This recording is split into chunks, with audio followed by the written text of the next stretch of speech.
కయ్యూను అంటున్నాడు, అయ్యో దిగులు పడుతూ, బాధపడుతూ, చింతిస్తూ, నిరాశ నిస్పృహతో ఈ భూమి మీద గురి లేకుండా, గమ్యం లేకుండా, మానవత్వం లేకుండా, మానవ విలువలు లేకుండా, ఒక కుటుంబ వ్యవస్థ లేకుండా, దేశ దిమ్మరిగా నేను తిరగాల్సిందేనా? ఎస్. దేవుని తోడును పోగొట్టుకున్న వాడు కయ్యూను.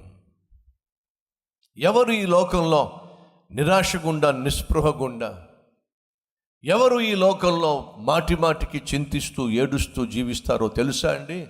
దేవుని తోడు లేనివారు. ఈరోజు మన మధ్య కొంతమంది ఉండొచ్చు, నాకు భర్త తోడులు, భర్త ఉన్నాడు కానీ భర్త లేనట్టే, భార్య ఉంది కానీ భార్య లేనట్టే, బిడ్డలు ఉన్నారు కానీ బిడ్డలు లేనట్టే, తల్లి తండ్రి ఉన్నారు కానీ వారు నాకు లేనట్టే. కాబట్టి నేను ఒంటరిగా జీవిస్తున్నాను. ఆ ఒంటరితనమే నా జీవితంలో ఈరోజు నాకు నెమ్మది లేకుండా చేస్తుంది, నిద్ర పట్టకుండా చేస్తుంది, నిరుత్సాహము, నిస్పృహ, నిర్లిప్తత నాకు మిగిలి చేసింది అని ఒకవేళ నువ్వు దిగులు పడుతున్నట్లయితే నీకు శుభవార్త. నేను తల్లి తండ్రి విడిచినా సరే నేను నిన్ను విడువను అని సెలవిచ్చే దేవుడు ఉన్నాడు. ఆయన పేరు ప్రభువు అయిన యేసుక్రీస్తు. యెషయా గ్రంథము 49వ అధ్యాయం 15వ వచనం. స్త్రీ తన గర్భమున పుట్టిన బిడ్డను కరుణింపకుండా తన చంటి పిల్లను మరుచునా, వారైనా మరుచుదురు గాని నేను నిన్ను మరువను.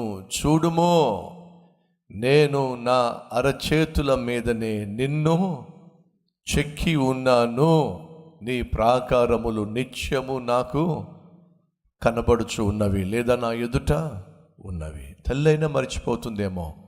ఈరోజు మన మధ్య ఎవరైనా ఉన్నారా?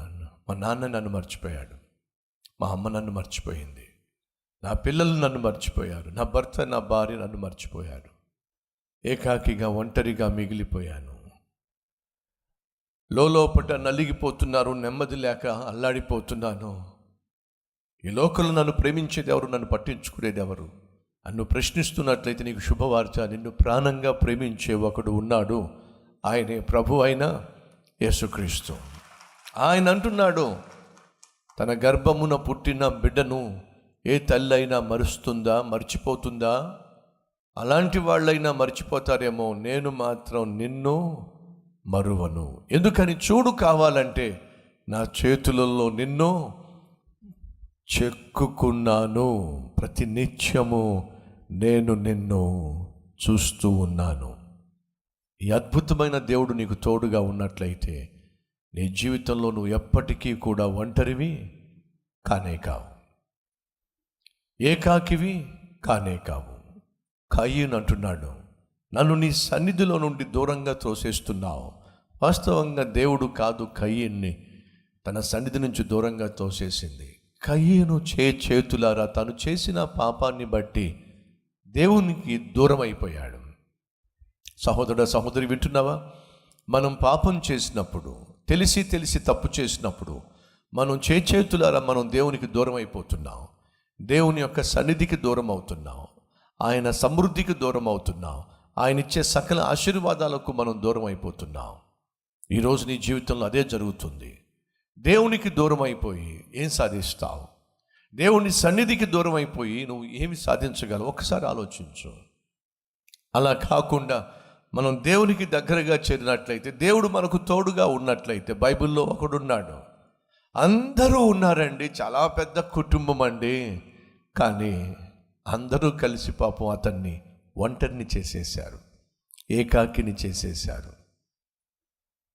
అలాంటి ఏకాకిగా మిగిలిపోయిన వాడు ఏం చేశాడో తెలుసా? దేవా, నా వాళ్ళే నన్ను ఒంటరిని చేసినా నువ్వు మాత్రం నన్ను విడిచిపెట్టద్దు నాయనా. దేవుణ్ణి ప్రాధేయపడ్డాడు. దేవుడు అతనికి మాట ఇచ్చాడు, ఎవరైతే నిన్ను ఒంటరిని చేశారో వాళ్ళే వచ్చి నీ పాదాల మీద పడే విధంగా నేను చేస్తాను అని దేవుడు మాట ఇచ్చాడు. ఆ ఒంటరి జీవితాన్ని దేవుడు ఆకాశం అంత ఎత్తుగా దీవించాడు. దేశానికే అతన్ని ఆశ్రయంగా, ఆహారంగా మార్చేశాడు. ఈ వర్రీ, ఈ స్ట్రెస్, ఈ నిరాశ, ఈ నిస్పృహ నీలో ఉండడానికి వీల్లేదు. వాటిని నువ్వు జయించాలి, జయ జీవితము జీవించాలి, అనేక మందికి ఆశీర్వాదకరంగా నువ్వు మారాలి. దేవుడు కోరుతున్నాడు.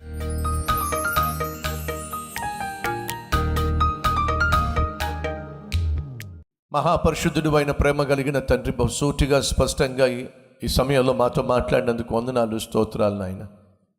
వెత్తబడిన ఈ శ్రేష్టమైన సందేశం ప్రతి ఒక్కరి జీవితంలో ఫలించాలి, ఫలభరితమైన జీవితం వారు జీవించాలి. ఆత్మీయతను పక్కన పెట్టేసి ఆఖరికి ఎటూ కాకుండా ఏకాంతంగా ఒంటరిగా మిగిలిపోయి, అందరికీ దూరం అయిపోయి, నిరాశ నిస్పృహకు చేరుకుని పోయి, అయ్యా ఈరోజు జీవితాన్ని పాడు చేసుకునే వాళ్ళు ఎంతమందో, ఈ టెన్షన్ని, ఈ ఒత్తిడిని, ఈ చింతను, ఈ బాధను భరించలేక చచ్చిపోవాలనుకుంటున్న వాళ్ళు ఎంతమందో, ఈరోజు అటువంటి వాళ్ళు మాలో ఉన్నట్లయితే నాయన నీ సహాయం కోరుతున్నాను. నీ చేతుల్లో తమ జీవితాలను పెట్టుకొని, ఈ లోకంలో ఎవరు తోడున్నా లేకపోయినా యేసయ్యా నువ్వు ఉంటే చాలు, మాకు నీ చేతిలో మా చెయ్యి ఉంటే చాలు, క్షేమంగా జీవిస్తాం, సంతోషంగా జీవిస్తాం అని చెప్పి తమ జీవితాన్ని చేతిలో పెడుతున్న ప్రతి ఒక్కరిని ఆశీర్వదించాయ్యా. నీ చేతిలో మా చెయ్యి వేసి సురక్షితంగా జీవించాలని ఆశపడుతున్నాం. అంగీకరించమని యేసయ్య పేరట వేడుకుంటున్నాం తండ్రి, ఆమెన్.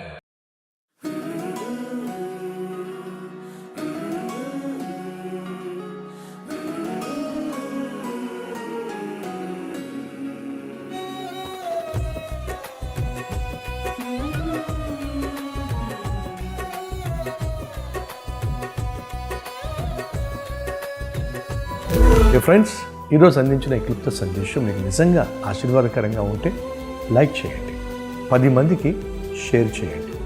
అలాగే ఓ చక్కని కామెంట్ పెట్టి మీ యొక్క అభిప్రాయం తెలియచేయాల్సిందిగా కోరుతూ మళ్ళీ కలుసుకుందాం. అంతవరకు సెలవు.